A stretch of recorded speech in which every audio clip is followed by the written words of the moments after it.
Hello everyone, in this video we'll talk about CNC stock and key levels to watch June 24, 2026. In previous trading session the stock formed a bullish candle. In today's trading session the stock forming a bullish candle. Now the stock trading at 63.96 dollar.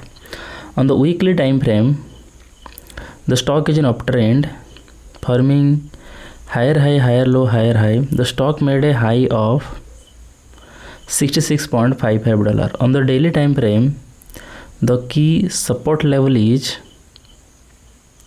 $62.2. If the price goes below $62.2 it could test $60. The resistance level is $66.55. If the price breaks above $66.55 it could test $68.36.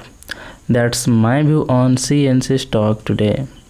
If you found this helpful, please subscribe for more update. This video is for educational purposes only, not financial advice. Always do your own research before investing. Thanks for watching.